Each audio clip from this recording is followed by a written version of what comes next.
నమస్తే welcome to reflection news. భారతదేశంలో పెరుగుతున్న రోడ్డు ప్రమాద మరణాలని తగ్గించడానికి కేంద్ర ప్రభుత్వం ఓ గొప్ప కార్యక్రమానికి శ్రీకారం చుట్టింది. రోడ్డు రవాణా రహదారుల శాఖ మంత్రి నితిన్ గడ్కరీ రోడ్డు ప్రమాద బాధితులకు 1.5 లక్ష రూపాయల వరకు నగదు రహిత చికిత్సను అందించబోతున్నట్లు తెలిపారు. రోడ్డు ప్రమాద బాధితులకు సత్వర వైద్యం అందేలా చూడడమే లక్ష్యంగా త్వరలోనే ఈ పథకాన్ని కేంద్రం దేశమంతటా అందుబాటులోకి తీసుకురాబోతుంది. ఈ పథకం కింద 1,50,000 రూపాయల వరకు నగదు రహిత వైద్యాన్ని పొందవచ్చని కేంద్ర మంత్రి నితిన్ గడ్కరీ ప్రకటించారు. ప్రస్తుతం పైలట్ ప్రాజెక్టు చేపట్టామని 2025 మార్చి నాటికి దేశవ్యాప్తంగా ఈ పథకం అందుబాటులోకి వస్తుందని నితిన్ గడ్కరీ చెప్పారు. రోడ్డు ప్రమాదం జరిగిన 7 రోజుల దాకా 1.5 లక్ష రూపాయల వరకు వైద్యాన్ని పొందే అవకాశం ఉంటుందని ఆయన వివరించారు.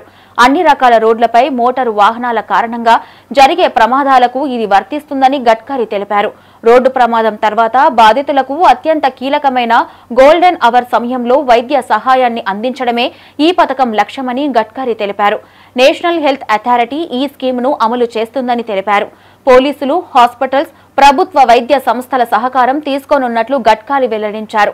ఈ పథకం పైలట్ ప్రాజెక్ట్ 2024 మార్చి 14న చండీగఢ్లో ప్రారంభమైందని, ఆ తర్వాత 6 ఇతర రాష్ట్రాలకు విస్తరించామని గడ్కరీ తెలిపారు.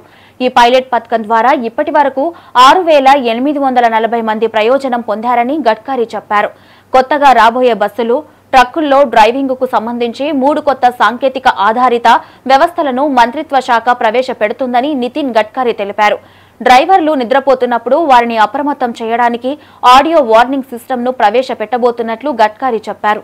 వాణిజ్య వాహనాల కోసం పనిచేస్తున్న డ్రైవర్లు రోజుకు 8 గంటల కంటే ఎక్కువ గంటలు నడపకుండా నిర్ధారించడానికి ఆధారిత లేదా ఇతర సాంకేతిక ఆధారిత వ్యవస్థలను తీసుకొని రావడానికి మంత్రిత్వ శాఖ అన్వేషిస్తుందని గడ్కరీ తెలిపారు.